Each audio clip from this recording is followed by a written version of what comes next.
whenever we are okay. So welcome you all. Greetings from American College of Physicians India chapter.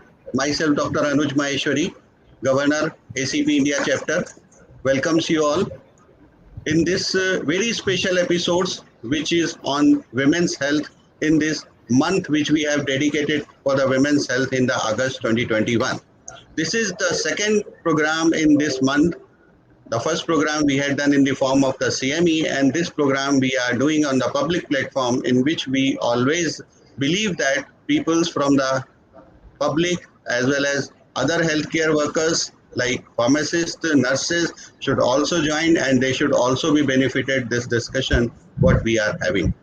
In a country like India, where we pray goddess before praying the God, where we put the name of the goddess before taking the name of the God, we call our country as our motherland, not fatherland. But we are highly conservative for the women's health. Most of the time, we are really not that much uh, that much caring for the health of the women, which is more complicated issues. As far as the men's health is concerned, women's health is more complicated because of the continuous hormonal changes which takes place throughout the life. So apart from the normal challenges what we face in day-to-day practice, women are facing some very specific challenges like reproductive health, like breast cancer, like cervical cancer, menopause related issues, as well as domestic violence also.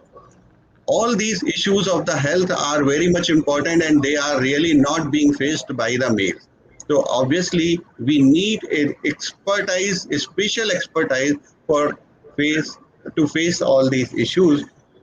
So although women in India live longer as compared to the men, life expectancy in India is longer in women as compared to the men, but still we know that their quality of life is not good. They don't live that good quality of life what the male live. So for this, we have designed the program of the today, and we have made a very important new issues added up to all the existing issues, that is the obesity and PCOS. Obesity and PCOS has been recently added to the female health, which was not earlier so much common, but with the changing time it has been common, and now it is causing a lot of threats to the female health. Now I shall be handing over the podium to my colleague, and who is the chair of the women wing in American College of Physicians India chapter, Dr. Divya Saxena. Apart from being the women wing chair, she is active in multiple forums in India like IMA and API, as well as RSSDI. She is also working very prominently in the Defeat Diabetes program of the RSSDI, and a prominent physician at Sonipat, which is a prominent place near Delhi. And she has been my senior also in my school days. So over to Dr. Divya, to you. Thank you, Dr. Anuj, for the kind introduction, and thank you for saying few words about me. And it's really encouraging and really giving a boost to my encouragement. Thank you, Dr. Anuj. And for all of you, this is, I want to say, and I'm really happy that Governor ACP Dr. Anuj Maheshwari has a great vision, and he has announced August month as a month dedicated to women health, because we know that if a woman of a family is healthy, then the family members, every family members are going to be healthy if a woman is healthy. And the real beauty of a woman lies in her health. So today we are going to discuss a very important subject, that is obesity and related endocrinological disorder. This is a public forum, so we are talking about few common issues which are faced by women from all over the world, and what common problems they are facing, and what are the queries they are having in their mind. So we are trying to solve each and every query related to obesity and hormonal disorders in a women through of not only from India, but they are of world fame, like Dr. Usha Sriram, and she is senior consultant endocrinologist for endocrinologist, and she is graduate of Madras Medical College. And she has AB Internal Medicine and AB Endocrinology Diabetes. She is the head of the Department of Endocrinology, Diabetes and Metabolism at Voluntary Health Services, Chennai. She is President, Indian Society for Bone and Mineral Research. Founder, she's a founder of Devas. She's a special interest in GDM, women's health, osteoporosis, and preconception care and medical ethics as well. Another renowned speaker is Dr. Gagan Priya. She is a senior endocrinologist from Fortis IV Hospital, Bali. She has won many awards in her name. Professor MMS Ahuja Award for Best Resident AIMS 2007, IGEM Award for Best Review Article 2018. She is a co-editor of her book on lipoendocrinology, JP Publishers. She is also a co-editor of book on hypothyroid disorders, a practical guides, Knowledge Wish 2020. She is a section editor for endocrinology Urja, the power of her, JP Publishers, and she has over 60 publications and 25 chapters. She is an invited faculty at nationals and various international conferences as well. She is a founder president of Flame Group, that is a forum of ladies in medicine. She is a Global Diabetes Patient Support Group Ambassador India. She loves writing poetry and does a very good bhangra also. We can sometimes see her bhangra as well. Let's start today's program. Dr. Anuj, I'll hand over the mic to you for asking some common questions from public Dr. sector. Divya,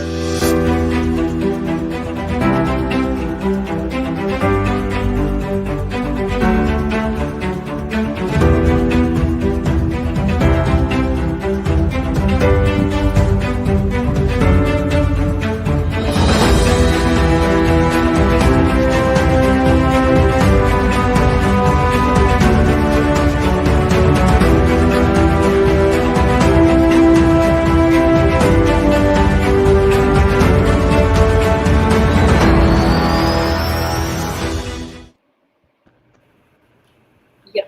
okay, Yeah, thank you. Dr. Anuj. So, yeah, Dr. Gagan Priya, my first question to you. We know that for a long time, since from the very much ancient time, weight gain and having some fat on the belly has been a sign of the richness, has been a sign of the prosperity. Then what had happened in the due course of the time? Everything suddenly has become the ominous. So, will you tell us about this concept of obesity and morbid obesity? What is the difference between these two? So, over to Dr. Gagan Priya. Yeah, thank you so much, Dr. Maheshwari.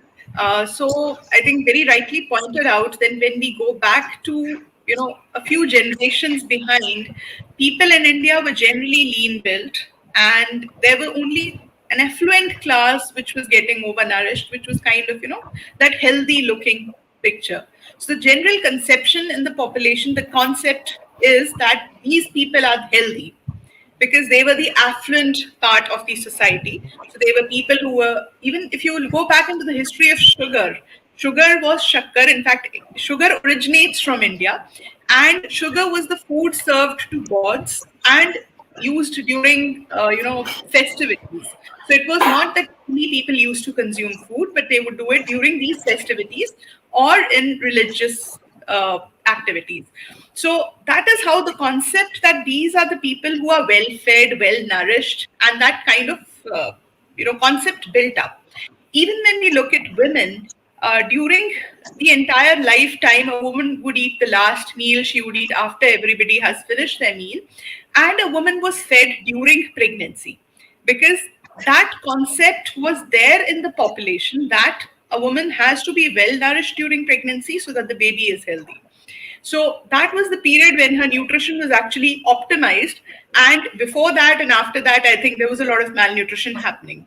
So over the generations, now what has happened is a transition to easy access to food.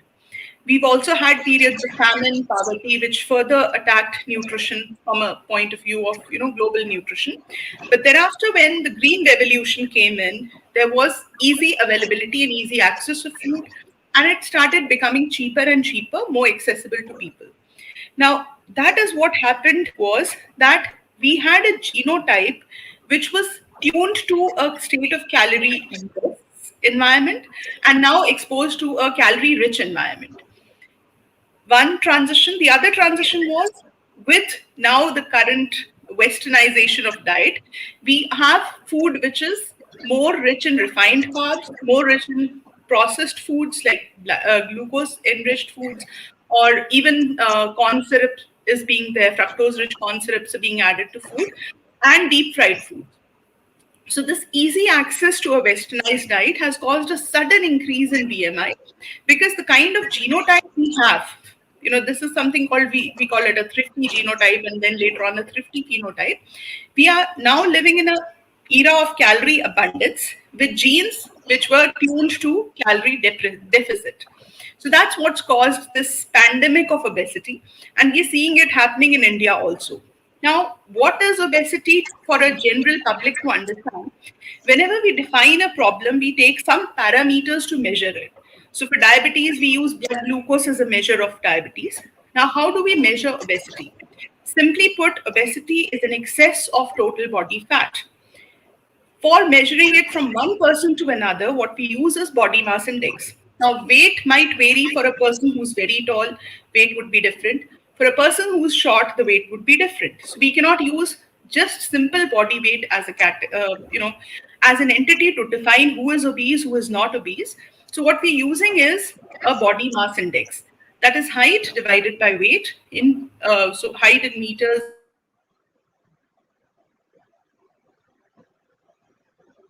I think some connectivity issue occurred with Dr. Gagan Priya. So we can take the same question with Dr. Usha Sriram regarding the woman perspective. What Dr. Gagan Priya is saying, it seems very correct, but is it the similar picture we see in women also? Are they facing the similar amount of the risk, or they are having little more risk, or they are having little more prevalence in their specific gender? You are not audible. Probably you need to unmute myself. Yes. Yeah. So first, thank you so much for organizing such a program, and thank you both for Divya and Anuj for inviting me. Such an important question that you have posed. So women, I mean girls and women, from childhood, adolescence, adult years, or throughout, women run a greater risk for obesity. That is one. And whether there is some sort of explanation that from a fertility perspective, they needed to have fat stores, and because of that, it was their body designed to have extra fat is one thing that we can think about. But also the distribution of fat is different in women compared to men, and that is again hormonally determined. And for example, women tend to gain more weight in their thighs and hips and the bottom, as opposed to men who tend to gain more weight on the upper abdomen. And traditionally, we describe that men look like apples and women look like pears. So either way, too much fat is not good for either one, whichever shape it is. So that is something to keep in mind. And as Dr. Anuj mentioned in the beginning, women go through certain phases of life, which are normal, natural, but each of those things promotes more weight gain. And I just also want to, since we are doing this discussion on women's health, I want to state an important fact. Women and men are equal, but not the same. Very, very different. Our biology is different, hormones are different, and most importantly, our life cycle is completely different. whether it is menstrual cycles, pregnancy, breastfeeding, then menopause, and then living longer, which also you mentioned. Our life cycle is so different that each of these will promote weight gain. For example, during menstruation, many young girls feel food cravings, and especially craving for sweet things, and they may eat. Then, around pregnancy, women are encouraged to eat more, eat for two, gain weight. And then post delivery, our families feed the women with a lot of ghee and other things for breastfeeding. And then menopause comes and everything again changes. Women start having body composition, even their fat distribution now changes. They gain weight, but the fat starts coming more like men in the upper body. So women definitely have a lot of differences when it comes to obesity. And lastly, just one point, for every change in their body mass index, they have a greater risk for type 2 diabetes, greater risk for heart disease, because they were not supposed to be that. So I just want to say big differences in between men and women. Over to Dr. Divya to take it forward.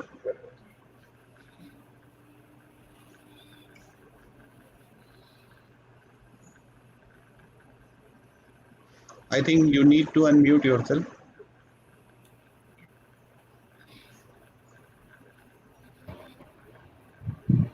So my next question is Dr. Gagan Priya. Gagan Priya, are you ready? Your connection is here. Yes. I'm So stable my now. question is for you, ma'am. That this is a well-known fact that as women age into 40s and 50s, there is a tendency to weight gain. Does the weight gain is because of hormonal changes of perimenopausal or postmenopausal phase of life? What do you say, Dr. Gagan? Yes. So I think, like Dr. Usha Sriram ma'am was talking about earlier, there are certain transitional changes when a woman tends to gain weight. Pregnancy being one of them, but the second is that perimenopausal period. So perimenopausal period, what happens in that period, and this is largely driven by the hormonal changes that are associated with menopause. So there's a steady decline in estrogen secretion from our ovaries that's happening, and there's a relative excess of androgens that's happening. So what this does is it changes the body composition. One, it increases total body fat mass, but it also changes the body composition from excess. Normally a woman may have a high BMI, but she would have excess weight over the hips or thighs. That's called a gynoid or pear-shaped obesity. But as the transition happens, there is more and more weight on the abdominal area. So there's upper body fat that starts to accumulate. And this would also be associated with increased fat in the internal organs. So in the liver, in the pancreas, around the heart. So we are seeing a lot of studies on that regard also. So from a pear-shaped fat pattern, she goes into what is called an apple-shaped fat pattern. And yes, this is driven by hormones.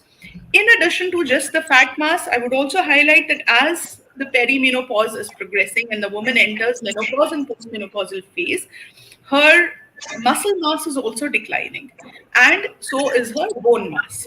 So now your relative, proportions of what is contributing to body weight are changing. Less bone mass, less muscle mass, more fat mass.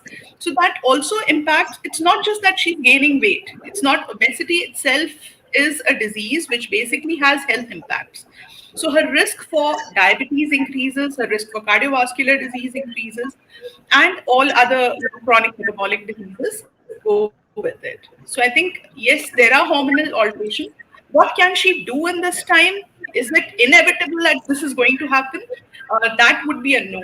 Yes, an active, healthy lifestyle, physical activity, especially stress training or resistance training, would really improve the outcomes.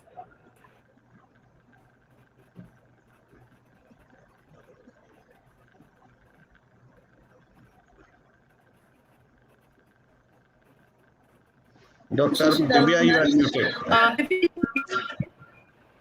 Hello, audible? Hello.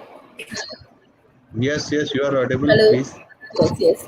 So, can can I ask Dr. Usha ma'am, can you please throw some Yes. light on this subject? Dr. Gagan Priya connection is not working well, I think. I think Gagan is back. She's muted, but Gagan, she's back. Gagan, are you okay? Then please continue. Continue.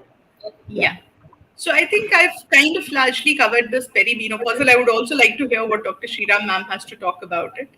No, I totally, completely, agree with what you said, that body composition is changing, and this, in the fat in the organs, the visceral fat, which is the bad fat, which predisposes people to heart disease, and all that is happening at that time.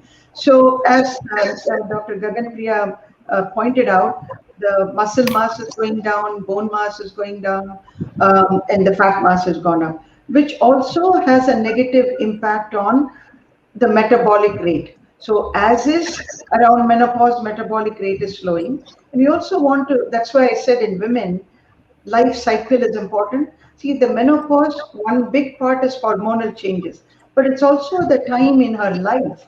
By that time, they are very well settled in their career, their children have grown up or maybe even left the house.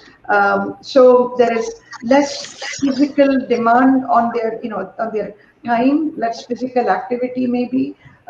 So all of those changes are happening, and there may also be some psychological aspects of menopause affecting her physical activity. So all that combination, less active, slower metabolism, maybe greater affordability to have house help and other things, and not much work at home, maybe with the children grown up, and plus major hormonal changes. All of these things, contribute to the weight gain that happens. So what we tell women is be proactive.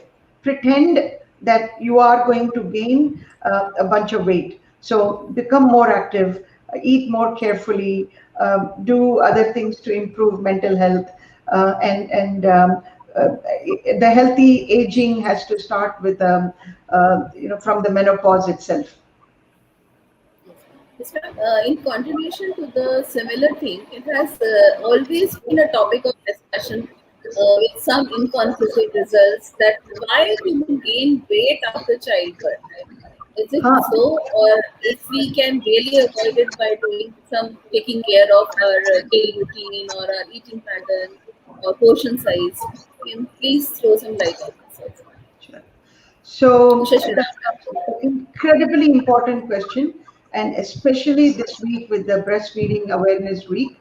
I just want to highlight this whole, the gestate, post-pregnancy weight gain, which is odd in itself. You're supposed to gain weight during pregnancy, lose it after having the baby. In fact, lose a lot because you're taking care of a small baby, breastfeeding. So you should really, become thin. But that doesn't happen. It becomes much more, and there are many reasons for it. One is during pregnancy, women are gaining undue amount of weight, thinking that it's all going to go away as soon as the baby is born.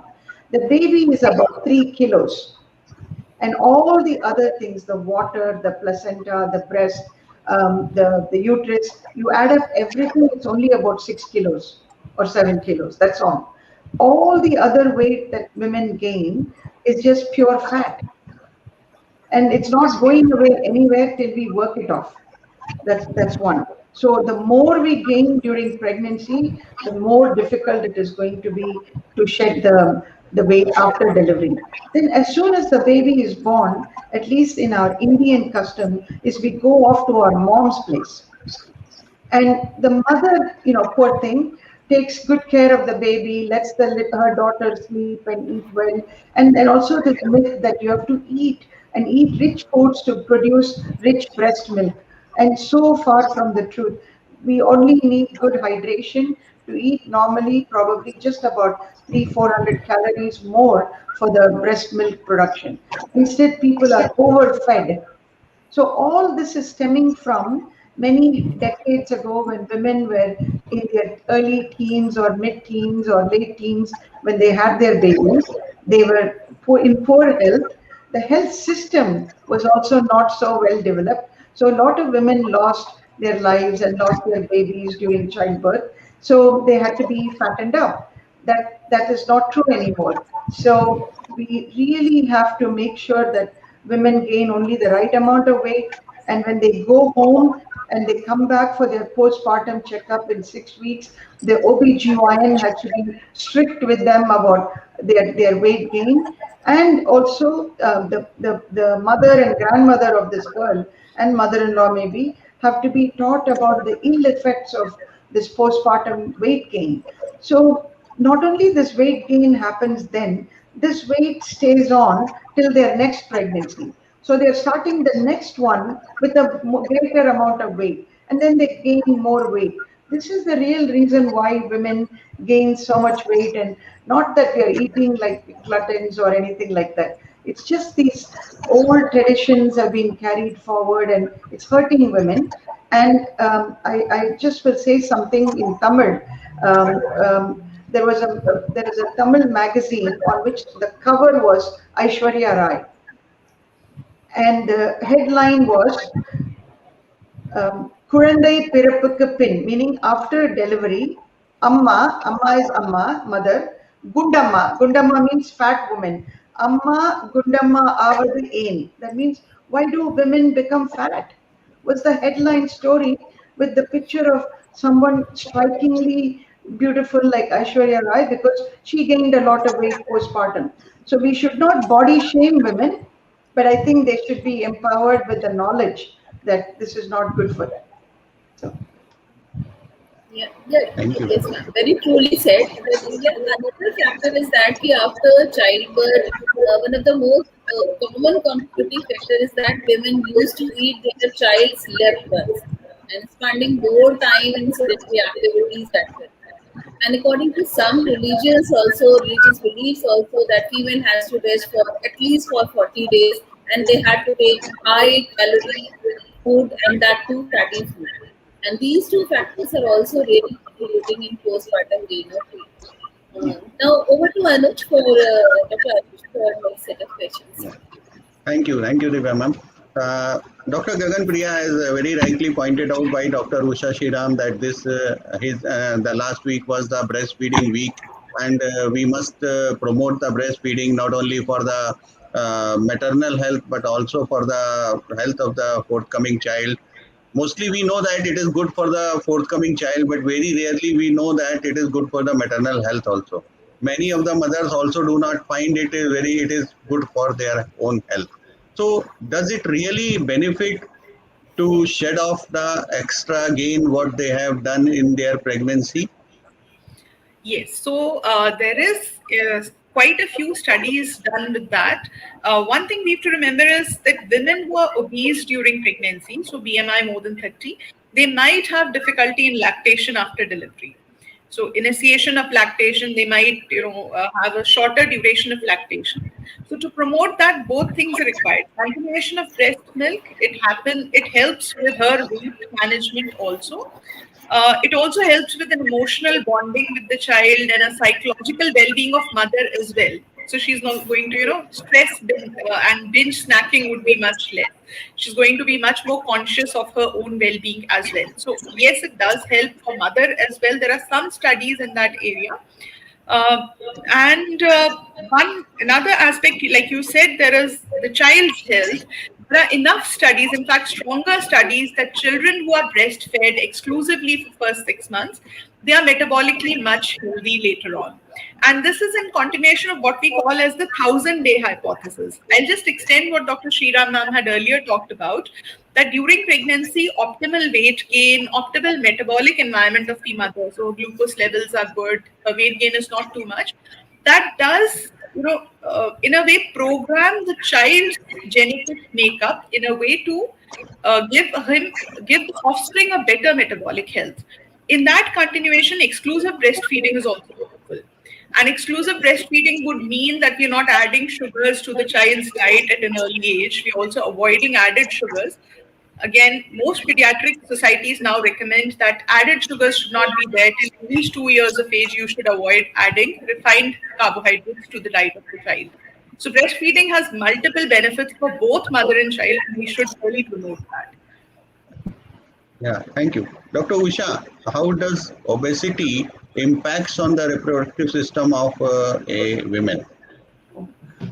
In many ways, primarily hormonal, because the obesity will change the hormonal balance and what we call anovulation. They do not make eggs every month like they're supposed to, which again then will have some sort of vicious cycle will go on, that they are not ovulating, then women may not get pregnant, and then they get depressed, they may eat more, and then more weight gain, ovulation, all the problem continues. So there are many things that can happen to women with their reproductive system when they are overweight.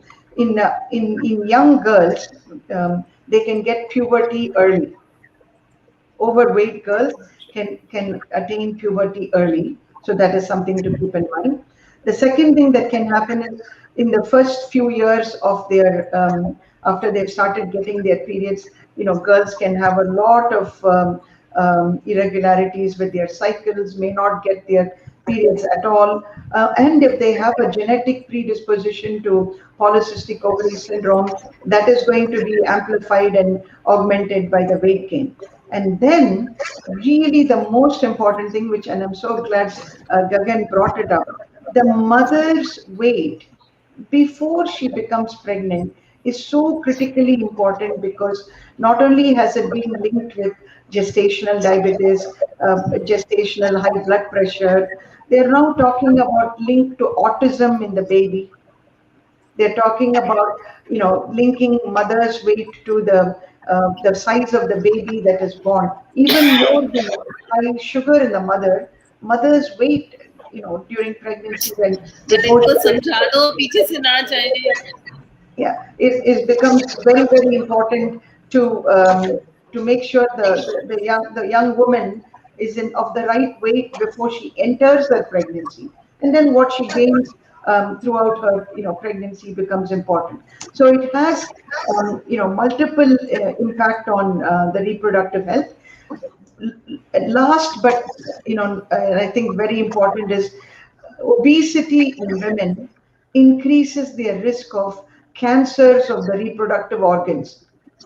Uterine cancer, breast cancer, and all that are much more in women who are overweight. So we need to address this from the pregnancy, which means even before that. So throughout her life cycle, a healthy young girl is the one who can become a healthy young woman and a healthy young mother. So we have to start over there. Yes. In fact, I have heard that obesity reduces the natural protection of women from the heart disease which they get in the reproductive life. So if they are having the obesity or diabetes, it is withdrawn from them. So, Absolutely. so with this, I'll move on to Dr. Divya. Dr. Divya, please take up the next series of questions. Yeah, to Dr. Gagan Priya, we are discussing a lot of causes of weight gain in women, including the diet pattern and poor lifestyle, and so many hormonal changes going on in perimenopausal as well as at the time of puberty. So, can you please tell me what is the most common cause of obesity in females, which can be really avoided by taking care of? Yeah. So thanks, Divya. I think we've been discussing a lot of problems. Now it's time to talk of solutions. So obesity, we have to understand, occurs in a background of genetic predisposition. So there is a person is genetically predisposed to obesity. It's not the cause of obesity. But why obesity happens is when there is an environmental factor that adds on to the genetic predisposition. So when they are exposed to a high calorie diet, lack of physical activity, foods rich in processed foods, that's when obesity actually manifests itself. So, what would be avoidable? You cannot change the genetic background. You cannot change the hormonal transitions that a woman has to go through. But we can make those transitions healthier. with a diet which is nutrient rich and calorie less. So reduced caloric intake, but nutrient quality has to improve. So more of proteins, more of complex carbohydrates, more fiber in the diet.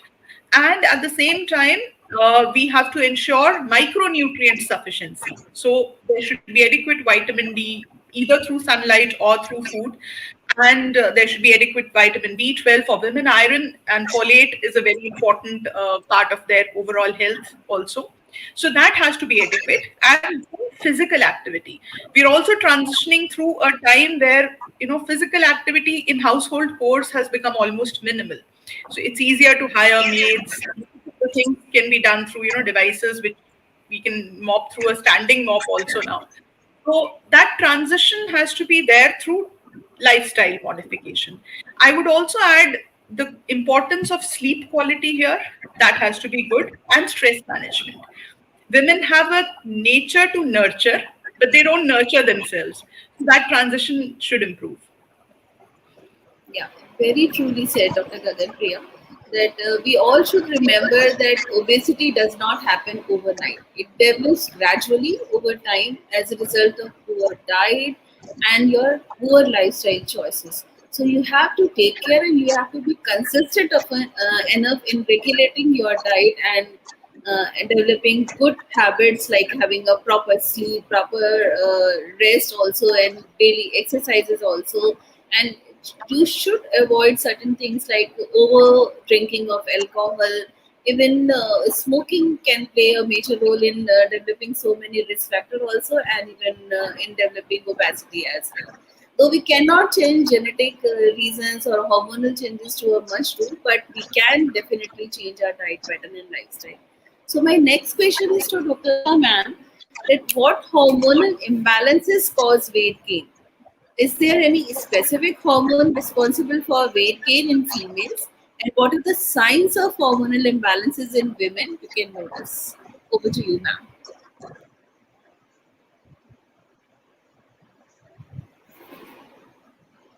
And please Maybe you are unmute muted. yourself. There is no hormone that causes weight gain, but appetite regulation and energy metabolism are all controlled by hormones. For example, there is a hormone called ghrelin, which is controlling hunger. There is another hormone called leptin, which is actually coming from fats, cells that controls your, satiety or your desire to stop eating, feeling full, and then and estrogens play a very big part also. Thyroid hormone is necessary for metabolism. So all of these hormones are at play, and then there are many other things that have smaller roles to play. So it's this whole cascade and very coordinated appetite regulation, energy metabolism that is going on. So none of them are individually at fault. So what happens is occasionally it is. For example, there is a condition where leptin deficiency, a genetic disorder. Some families have been described where they don't have leptin, and therefore those children, those families, very obese. Those are very rare. Or our appetite control center is in our brain, in the hypothalamic region. So suppose there is a tumor or a problem in that region, people have been known to gain a lot of weight. Or if there are some genetic conditions, what we like Prader-Willi syndrome, where there is a genetic problem, people are very obese. But as such, the garden variety obesity we are talking about, for example, very hypothyroid individuals can gain weight. Too much insulin in the body, the tumor making insulin can make you gain weight. So these are all rare. As endocrinologists, those are zebras that we look for when somebody comes to us with weight gain. But largely they are gaining. I would say 95% weight gain is simply a matter of energy in, energy out, and there is an imbalance there. And either they are putting in too much calories or too little calories are going out, or a combination of the both, or plus their metabolic rate is slow, that can be familial, that can be inherited. So if there is a slow metabolic rate in some families, they'll be tend to be overweight. So what all that we can tell patients when they come to someone like me or Anuj or Gagan is, make sure that we are not dealing with any of these unusual kinds of overweight. And then the moment we know it's that the usual, obesity, then we have to gain insight into the woman. We have to find out, why is she gaining weight? Is she depressed? Is something else? Is this some sort of secondary gain? Is she doing this to punish somebody in the family or herself? Or there may be other reasons why somebody is doing this to themselves. So understand all of that, and then in a non-judgmental way, prescribe a healthy diet and physical activity plan for them. And rarely we use things like surgery, or very very rarely medications, but almost always it's only lifestyle counseling. Thank you so much, ma'am, and very rightly said by you. And it is very clearly evident that we have tried each and every kind of things to lose weight, but and everything is seen is vain, especially if you are a woman and you are bound to have more vulnerable to slow metabolism, food cravings, and hormonal changes throughout your life, starting from puberty to pregnancy and to menopause as well. So, if you are not having any happy solution of your weight gain, it is most probably because of your skewed hormonal balance. And to balance your hormone level, you have to have a regular exercise pattern and you have to have a healthy diet as well. So, now over to Anuj for next set of questions. Over to Dr. Anuj. Uh, in fact, when we talk about the obesity, obviously the reason is the same what remains in the male, that as Dr. Usha Sriram said, that we are eating more, spending less, taking up the energy more, but not spending. And in our ancient times, also we were there, a balance in there and taking up the energy and spending also. But this is not the only reason among in the women. Although this is the only reason in the men that they are getting the obesity. But this is not the only reason among the women. How can they make their life modified so that they may not be having those special reasons which are having in addition to those reasons which are with the males? Dr. Gagan Priya. Yes. So I think that's a very important and a tricky question, I would say. It's not an easy answer there, but the answer definitely lies in a balanced lifestyle with some personal time for the woman also. She has to remember that she has to nurture herself, care for herself as well. Love yourself as you would love your own child. And if you would watch the diet of your child, you would watch your own diet also. So I think people, one, when we're talking of diet, people tend to eat more calories, one, because of lack of awareness. So a lot of people have true lack of awareness of how much calories they are consuming. Now, we do see people, picking up packed foods of instant oats or something they think is healthy, the cereals that are advertised as healthy. But actually, if you look at the calorie intake, there's added sugar, there's more calories than actually required. So, reading food labels, having a balanced, meal itself with more complex carbs, fruits, vegetables, salads, etc.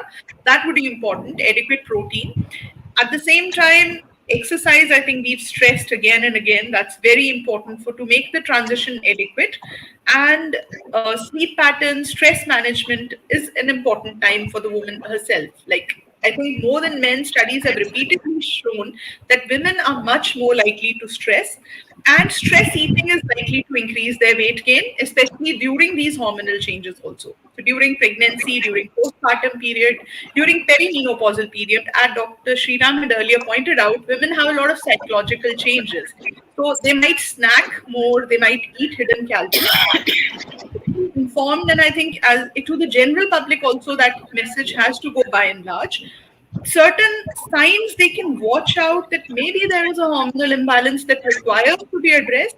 If there is a rapid unexplained weight gain, which is not because of the diet has suddenly changed or sedentary habits have come in suddenly. So rapid weight gain, excessive weight gain. Let's say somebody is gaining 10 kilos in a year itself, that would be excessive.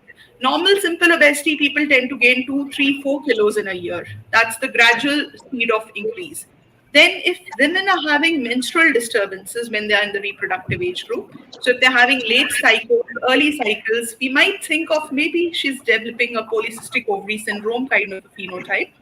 That's the time they can seek attention, and we can, medically also address this weight gain. Then, of course, cycle disturbance could also point to an underlying thyroid disturbance, which could be one of the contributing factors, though we have to remember hypothyroidism related weight gain is not too much. It's more of, again, lifestyle which contributes to most of the weight gain. But yes, that can be addressed. Even women who have high prolactin, they might tend to gain more weight. Then, of course, like rare conditions that Dr. Sriram ma'am pointed out earlier, patients may have a cortisol excess, a tumor secreting cortisol, or a genetic cause. But then again, I mean, these are the warning signs when they can consult and we can investigate and evaluate. Yes, very rightly. In fact, I most of the time thinks that this is the core reason behind the obesity is the lack of activity instead of extra diet. Because earlier we were taking the extra diet when about 30 years, 40 years before. Diet has not changed much, except the people, those who are not getting the diet, now they are getting a good kind of the diet. But our physical activity has changed drastically, may it be in the male or in the females both. So that has really caused a lot change. Now, my another question to Dr. Usha Sriram. Ma'am, very rightly, Dr. Gagan Priya pointed out so many changes in the stages of the women's life cycle through which they pass on and they develop obesity, which each changes. But when we see that young girls are getting fat, or young girls are getting the obesity, they are just entering in the hormonal changes of the life. They are just stepping, or they are yet to take the step of the entering into the hormonal changes. But still, they are getting too much obese. And of course, it is seen in the male also. Male child are also getting the obese. But when females are getting obese, it's really difficult to tolerate that. Basically it takes away their all beauty and all that, and apart from that they also develop some things like hairs on the face and kind of the thing. So it's really troublesome for them also. So would you like, how can we get rid, or how can they get rid of that? So you have touched on that issue of childhood obesity, which is a huge problem and a very important issue you have brought up. So why should children become overweight is simply two things. Children are supposed to be playing outside, playing in school, outside. I remember as a child, my mother will be from 6 o'clock in the evening shouting for 1 hour, come back inside, come back inside. So we were outside and playing, and Sunday from morning to evening standing in the sun and playing. So that concept of outside play is become almost non-existent. Schools are not giving them playtime. The focus has become so much on academics, and even the academics has become a lot of sitting and computer and things like that. I think also for children, a big culprit is television watching and video games. We did not have those things before, and they've shown in children 1 hour of TV watching translates to 2% weight gain per year. So not only when they sit in front of the TV, they're doing nothing. It takes them away from things they might be doing. And plus, when they see things on TV, whether it is chips or crisp or cookie or a cola or anything, they are tempted to go bring that and snack some more. People eat in front of the TV. So all this has happened. So TV and video games are another major culprit, and of course all this iPads and things that children and phones that they play with and not outside physical play is also hurting them. So this is one side. Then the just the profusion of unhealthy snacks. See, when you came back from school, when we were all young, mom had made a snack, or it was some fruit or things like that, milk and fruit. But now it is Maggie, it is chips, or they call Swiggy or Zomato or something and order things at home. So these kind of things are all the culprits that are making children overweight.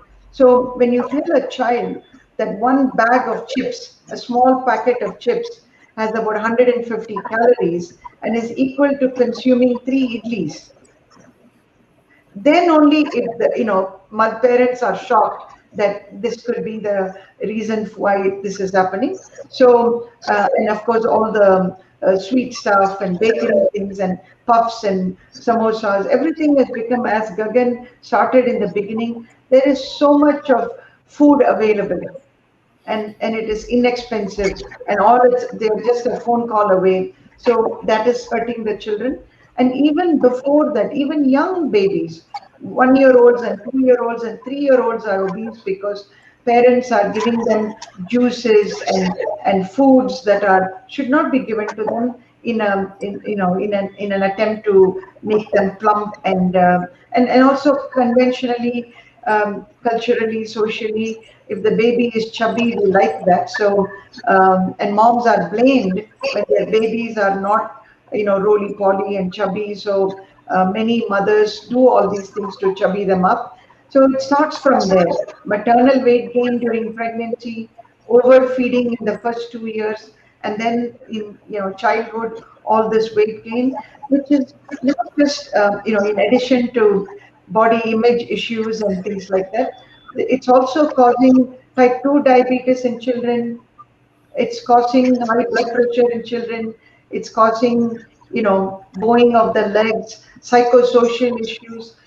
So many problems for children when they are overweight. So I'm glad you brought that up. It has to be taken on a war footing as a campaign for childhood obesity. Yes, very correct. And before we move on, there is a question coming from the audience side. She is Dr. Padma Gulati from Jhansi. She is asking that it's really difficult to reduce weight after menopause, despite being in euthyroid status, diet control, and exercise. So, would you like to take up this question? I can take it Yeah. personal experience. Dr. Padma, welcome to all our lives. It is very, very difficult because after menopause, the metabolism slows down. So we just have to, they say, think of it as about a 20% decrease. So we have to increase our activity 20%, cut down whatever we are eating even more, and just be even more careful about things that we don't need to eat. So it's just really a big sacrifice that we have to make, but it's a sacrifice towards staying healthy for a long, long time. Yes. There is another question coming from audience side to Dr. Gagan Priya. Does this leptin resistance also plays an important role in women obesity? Yes, so I think Dr. Usha had already talked of that the very rare people have, the incidence of genetic obesity, which is a single gene defect, either in leptin or in leptin receptor. That is very, very rare. It may be 1 in 20,000 or even more, less than that in the prevalence. But the simple obesity, the garden variety that we see, do have high leptin levels, means they have some degree of leptin resistance, which seems to be more of a consequence of that obesity rather than a cause of that obesity. Yeah. So, as studies have shown that when people lose weight, and especially when they lose fat mass, the leptin levels actually come down in them. So the basic understanding for weight reduction remains the same, that we have to reduce the caloric intake, increase exercise, but we also have to be patient with ourselves because as weight reduction occurs, after about 6 months, certain physiological mechanisms kick in, and what happens is metabolic rate comes down. So you've lost, let's say, 6%, 7% of body weight. Then your metabolism slows down. Your hunger kicks in. So that's the body trying to go back to the same, what we call as hypothalamic set point. So body is trying to fight you. You're making a conscious effort, but body is fighting. The idea at this time is, continue with the diet efforts, but increase your physical activity to improve your metabolic rate. So that's something that women can do, and we should encourage women that we are not chasing numbers. So we're not chasing that kilograms on the weighing scale. What we're making sure is that you're metabolically healthy. So even if your weight has not gone beyond 5% decline, but your blood glucose has been controlled, your hypertension is better, your lipids are better, that means you're doing good. Right. This question was from Mr. Palani Swami Rangaswamy. I don't know whether he is doctor or not, but this question came like that. So now I shall request Dr. Divya to take up the talk further. Yeah. So, Dr. Gagan Priya, in continuation to the same thing, may I ask you that how can a woman know if her hormones are out of balance? Can she balance her hormones naturally also? So I think, like Usha ma'am said earlier, there are only 5% people would have a true hormonal disorder which has caused weight gain. So it might be overt hypothyroidism, Cushing syndrome, or whatever. That cannot be balanced naturally. You need an endocrine referral, you need a proper treatment for that. The rest of the people, they might show subtle changes in hormonal levels. So even an obese person may have a slightly higher LH. That's again in the process of obesity that it has happened. They might have high leptin levels. They might have, abnormalities in the what we call as adipokines. These are certain substances secreted by fat tissue. So these are going to improve when we improve body weight and body composition. More important than weight, I think, would be the composition. So naturally, yes, I would say naturally you can improve those hormonal imbalances which are caused by obesity. And how you can do it is with a better diet and a more increased physical activity. But if you have a true endocrine disorder, there's nothing natural about it. It has to be treated. Do certain diet also plays an important role in balancing your estrogen level? Are there some food items? So I think there's a Can lot you of throw some light, Dr. Gagan? Yes. So there's a lot of misconception about, that this particular food item is going to improve your hormones. This is not. So we see a long list of foods that, people with hypothyroid disorders will come with us. We take dhania pani, we take this, we take ghee ka juice or something like that. But there's no proven benefit of such dietary behaviors. What is proven clearly is that you need to create a slight calorie deficit. I mean, I'm not very fond of very low calorie diets because people don't adhere to them. But create a deficit of about 400, 500 kilocalories in the diet every day, and then increase your physical activity. Specific food items, there is not really much research in that regard whether they really help in obesity management. Okay. Yeah, and Thank you so also much, just, Dr. Gagan. sorry, Hello. Dr. Divya, I just wanted to add that women Yeah. somehow are particularly prone to listening to medical misinformation and disinformation. Whatever anyone says, they will try it. And in fact, they are the ones, they're hurting themselves because this kind of, this yo-yoing of the diet, up and down, and, all of that dieting for a while, stopping, starving, going on some kind of fat diet is actually messing up their metabolic rate, confusing their body even more, and they'll have more difficulty, staying on a weight loss path. So they just need the right, kind of information Information. from their doctor and not from WhatsApp or their hairdresser. Very truly said, ma'am. So, ma'am, can I ask you that what is precocious puberty for the public domain? Please tell them what is precocious puberty. These days, we are seeing that girls are getting early puberty and early menarche. So what is precocious puberty, and it is related to obesity as well? So, by definition, they say that if the girl has signs of puberty before the age of 8, it's considered precocious puberty. And now, even though there has been a lowering of the trend to age at when they have their first period, it's still somewhere around 11 and a half to 12 years, not too much lower than that. And usually, the first change in girls for puberty is breast development.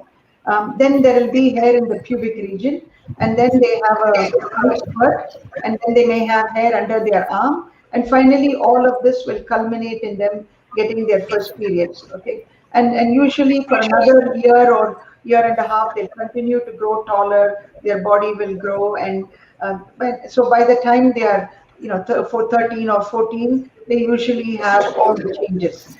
But if you start seeing any of these things, breast changes, body hair, or a growth spurt, things like that happening at an age, I would say, definitely before 9. It's really important to just go and show to the doctor. The two things happen in India. One is they start saying things like her sister aunt was like this or grandmother was like this. We cannot wait because this whole thing is a very narrow window, puberty in girls especially. And while majority, 60-70% of the time, there's really no reason why their puberty happens early, there may be other reasons. There may be a tumor in their brain or a cyst in their ovary or a hypothyroidism. So there may be other reasons which we need to put a stop. Because even though there is a growth spurt at puberty, uh, children with precocious puberty, girls, they'll be tall children but short adults. So they'll grow fast and stop growing. So height is important. Psychologically, they may be affected. And very important, they are prone for sexual abuse. Because here is an 8-year-old child with breast development or a 9-year-old child who's starting menstruation. So we need to be very, very protective of them and take them to the doctor and check it out. So you asked a question, does obesity play a part? It does play a part. Usually their puberty comes a little bit early, but really it doesn't happen in this kind of a major precocious way. For example, in the US, African American girls can have breast development by the time they're 7 or 8, and it's considered normal because in that in their background and the obesity and other things, it's normal, and it's not really precocious. But for us, we must encourage parents to go consult their physician, who may refer them to a endocrinologist or OBGYN and take it from there. So, ma'am, do leptin also plays a role in early puberty, in getting early puberty? Is there any role of leptin? Leptin hormone. Yeah.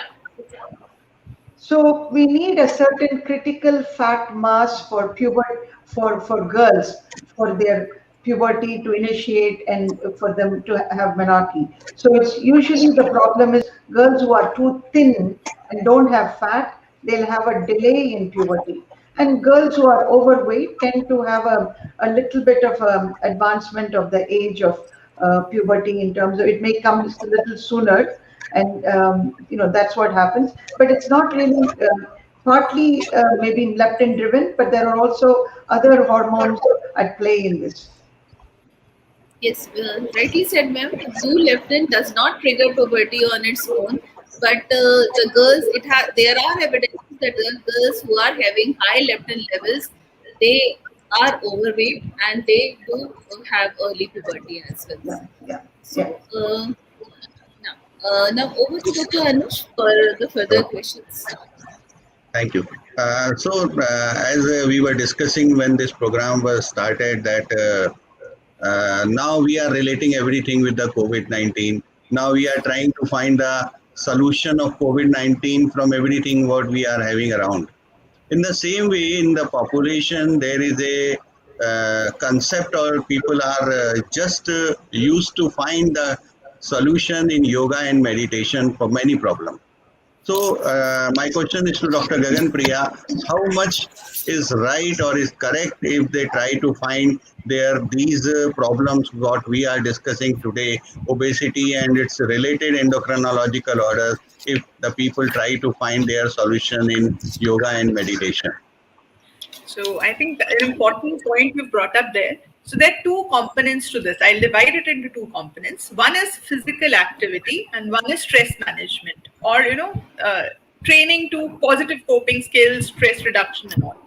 Now, physical exercise can be in any form. It could be aerobics, it could be dancing, jumping, swimming, whatever a person is enjoying doing. I cannot prescribe yoga to somebody or walking to somebody who doesn't want to do it. So the choice of physical activity has to be based on a person's interest. For me, it would be Bhangra. Maybe for Divya, it might be yoga. So it has to be picked up individually what kind of physical exercise you enjoy doing so that you continue doing it long term. So it's not that I do go for a crash course of 6 months and end at the end of 6 months. So that's one aspect. Physical activity is important, and moderate to vigorous physical activity. Now, if somebody starts yoga at 55 to 60 years of age, I have a problem because I don't think they will actually be able to do the level of activity required to burn the enough calories. Now, that is physical activity. The second is stress reduction. Modern life is stress based, and like Dr. Usha ma'am was pointing out, even our children are stressed. What I find the biggest challenge for our children now is not just television and computers and tablets. It's also they go from 9 to 3 to school, and then 4 o'clock they're in tuitions, and by the time they come home, it's either time to do homework or sleep at night. So that's also creating a lot of stress. So we need to reduce that stress as a cultural change, that we have to take a step back, let our children enjoy, have playtime. And we also need to inculcate those stress reduction skills, the skills of positive coping, right from early childhood and then throughout life. Now, here yoga and meditation do have a very important role. Yoga, when done with a meditation component, can give you the advantage of both an exercise as well as meditation. So that's one way of doing it. If you're not doing it, even simple breathing exercises, mindful breathing, these are strategies that can work. Reading good philosophy, somebody pursuing a hobby itself can be a way of meditation itself. Like when I'm dancing, I'm in that zone, so my mind is only there. So that's a way of somebody who's painting might be there while painting. There's no other thought process going on. So that's again, these things are important. Yes, very correct. Dr. Usha, would you like to add anything else? No, really, I think Gagan nailed it when she said you have to enjoy that activity, otherwise it's like punishment and they won't continue it. So it's like telling a child you wake up at 5 and go for a walk. Which child is going to want to do that? The same child will have more fun, cycling after school or some other, group play or we have to see what is fun for them, what is sustainable also, and a culture of being physically active from childhood. So the parents, everyone should do a lot of things together. And I know that's a tall order because the environment has to be enabling. We don't have proper parks and walking paths and all that in our country. So our government has to work on those things. Schools have to place a big importance on physical education, but it's always on tuition and getting marks and grades and things. So that is also very important. And and parents also who are of course now stuck in the long IT jobs and things like that. So it just has to become a big entire culture of healthy living. COVID has unfortunately, on the one hand, more people are eating at home and eating together, but they're also cooking up a storm and trying all sorts of things and making more food at home. So both are happening.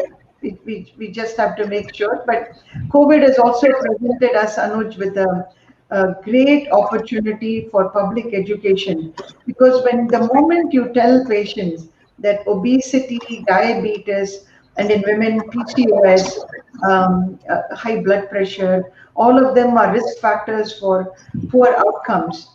That might be something that makes them want to sit up and do something. So whatever it Yes, takes. COVID has provided these kinds of the opportunities what we are having today. You are sitting in United States, we are sitting in India and talking like we are sitting in front of each Next to other. each other, absolutely. And do you find any solution in vitamin D supplementation of these problems? I'll just answer very quickly, then Gagan can take over. I'm just saying that we don't know it's chicken or the egg thing. So whether vitamin D deficiency causes obesity, or you are obese because you're staying indoors and not doing anything outside and not getting the sun, and therefore your vitamin D deficiency is low. And obesity itself causes low vitamin D. So it's a complicated thing, but I don't think taking vitamin D will fix obesity. Right. Thank you. Now over to Dr. Divya. Yeah, so Dr. Gagan, in the same series, can I ask which is the best supplement for hormonal imbalance? Is there any? Do you recommend any supplement for hormonal imbalance? No. I think in one word, the answer would be no. The best supplement would be a healthy lifestyle. Yeah, that's true. That's true. So, ma'am, can I ask you that what are the symptoms of estrogen withdrawal and how do it impact health? You're asking me? Can you hear me, ma'am? Yeah. Symptoms of estrogen withdrawal. So typically during menopause, which is the classic estrogen, low level state, women can have what we call vasomotor symptoms, which are hot flushes and sweating, which keeps coming. It can come every few minutes to every few hours. It usually lasts for about a year after menopause, but it can last a little longer. So it can also happen if surgically ovaries have been removed in a woman, or she received any medicines that makes the ovaries to stop working. So all of them can get these symptoms. Then there are estrogen receptors in our brain. So at night time, a lot of people get difficulty with sleep, or they may have vertigo, which is, chakkar. They feel dizzy. That can happen. Then there are issues with the mind, mood, and memory. So people can have some mental fog. Everything feels fuzzy. They can't remember names and things. Or they may have mood changes, feeling weepy and want to cry, or suddenly lose their cool over something that they normally don't do. So mood changes, memory changes, and also cognitive decline. Just not feeling as sharp as before, but many of these things go away after some time after the menopause transition, and women actually get a second wind in life and they feel much better and sharper and like before. Okay, and then comes the age-related loss of some of those things. And the other thing that happens with estrogen deficiency in women is vaginal dryness. So sexual intercourse becomes painful, or they have no interest in sexual intercourse. So those can happen, or they can have recurrent painful urination or urinary tract infections. So that happens from dryness and atrophy of the vaginal tract and the urinary tract, which are all hormone dependent. Fortunately, we can use local estrogen creams, and people feel a lot better from these symptoms. So typically, it is either hot flushes, sweating, and dizziness and sleep issues. And because of sleep issues, they may have body aches and pains, which is not directly from hormone deficiency, but more from sleep deficiency. So, and then of course, vaginal dryness, and then mood and memory things. These are the classic symptoms of estrogen deficiency. Yes, very rightly said, Thank you, ma'am. The Dr. message Usha. is very clear that you don't have to take, yeah, you don't have to take any supplement on your own. always consult your doctor whenever you are feeling any of the such symptoms. The doctor is the only one who will decide whether you need any hormonal replacement therapy or not. So go to your doctor and ask your doctor, okay, what is to be done for your issues. So over to Dr. Anuj for next set of Yeah. questions. Dr. Gagan Priya, as we all know that smoking, tobacco chewing, alcohol, late night working is injurious for anyone. But these things were not so much common in women earlier, but now they are also becoming very common in women also. Are they really having an impact on the hormonal profile, or are they really more injurious in women than men? Mostly it is said. So what is your opinion, or what is your suggestion or recommendation on this? Yeah, so I think that's very rightly pointed out that lifestyle transition is changing. The gender barriers of lifestyle are now fast going out. And if you look at metabolism wise, women and men have different metabolisms. A woman is going to metabolize alcohol much more slowly than a man. And therefore, if the upper limit of acceptable drinking is 60 milliliters, in a male, it's 30 for women. So, yes, definitely these substance abuses can have a more negative impact on a woman's health. And also, like you talked of late night shift, I wanted to bring this. Our hormones are intricately balanced as per the biological clock. And the biological clock, I'm not talking of the life cycle, but I'm talking of what we call as circadian rhythm in hormones. Like our hormone secretion is entrained to the day-night cycle. So when it's bright outside, the hormones, stress hormones start getting activated, and then during the day they come down, and at night, they reach an adult. Now, in the shift workers, or even without shift workers, we see a lot of people now sleeping by 2 a.m., 3 a.m., and waking up by 10 a.m. It's common in my practice, and I've really found it very difficult to address this issue. But that does create a lot of hormonal imbalance, and we might not have very direct studies, but I think it's understandable that they will cause some of these problems of nighttime snacking, increased tendency to obesity, and the increased tendency to diabetes and other cardiovascular diseases. At night, there's also a dip in blood pressure that happens normally. So if you are a night shift worker, that nocturnal dip in blood pressure is not really going to happen much. So that predisposes you to other cardiovascular diseases also. So yes, I think a healthy lifestyle should also include sleep pattern. That's why I repeatedly pointed out earlier also that a restful 7 to 8 hours of sleep at night would really be useful. And any shift work, ideally, I think Dr. Usha ma'am would be able to tell us better what are the guidelines in US. But I believe shift work has its own restrictions that only, in a month, these many hours of night shifts you can actually do. There's a permissible limit to that.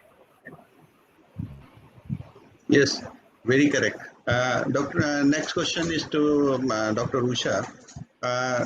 As you already pointed out in one of your answers that depression, insomnia, and changes in the behavior all are these things are common in females, especially when they are moving to their postmenopausal time. But they are seen very much age related also. They are seen very much in males also. Sometimes they are individualized. So how will you rate for the women that these things are more common in women? Are they really issues which are related to the psychology, or they are related to the hormones? Ma'am, muted, Yeah. please. Overall, depression is supposed to be twice as common in women. Okay. Yes. So we know that the word uterus comes from like hysteria and hysteris, and hysteria comes from that. So this whole melancholy and everything has been kind of linked to women's reproductive cycle and hormones and all that. But as is, depression is twice as common in women. In addition to depression, there are other things like anxiety and stress that is also more common in women. So basically, two things have happened. Women were in some traditional roles as homemakers only, right? And a few of them here and there were doing some other things. that has just completely gone out the window. Not only now they are doing traditional roles, then they are doing completely non-traditional roles also, which is great. So now they have to balance both, which is very, very difficult. There's juggling of this, what is going on in women's lives. So we'll just take COVID as an example. During COVID, women had to, there was no, schools were closed. um, the nannies and people, even grandparents could not come and help women with children because they were not, there was a lockdown, they were not allowed to come. So women had to be at home, take care of their children at home for their, my own colleagues, I just want to say, would come late to work because they have to start the classes for their children. They had to learn first how to operate these systems, start the classes for their children, and then get ready and get on the Zoom to do teleconsultations for their patients or go to work. I mean, this is just doctors. Think about so many other women who have to do this. So they had to do work at home and their work. So balancing traditional, non-traditional work is very stressful. And that stress adds on to women because however much we have evolved and equality and all that we talk about, still making sure dinner is ready, making sure kids are put to bed, making sure the uniform is ironed and the homework is ready is still done mostly by the mom. So she has to do that and make sure that other things that she's involved in is also happening. Plus, women are in many non-traditional, non-unionized jobs, unorganized sector. I'm talking about maids and other workers like that. So this COVID-19 time, they were completely out to, no job, nothing. They were the ones who were affected. So across the board, women have a lot of stress. Then, of course, they have to balance, in-laws and parents and all of those social hierarchies and dynamics. They still have to manage that, plus their own physical body needs and pregnancy and taking care of babies and menopause and everything. So there's a lot of reason why women have more stress in their lives, and 70% of the world's poor are women. So if you are poor, the number of child. There are three women working in my house in India. All three are single women. The husbands are all alcoholics and they've left them. All these three women are single-handedly raising their children. And this is a common story in many parts of India. So there's a single women, single parents are mostly women. The poor are mostly women. So there are reasons why they have mental health issues. Plus their hormones are not helping. So these are the reasons why women are challenged so much by depression and mental health issues. And all of this mental health has a bi-directional relationship with physical health, be it diabetes, heart disease, anything, it makes it worse. And famous endocrinologist Deepak Chopra says that the body cells have a way of eavesdropping on our thoughts. So if we have sad or depressed or negative thoughts, all our cells are not happy. We get diseases, our immune system is not good. And conversely, if we are think positive and happy thoughts, everything blossoms. So we also have to tell our women to think more positively and coping mechanisms and be happy to be physically healthy. So. Yes. So now we are moving towards the end of this program.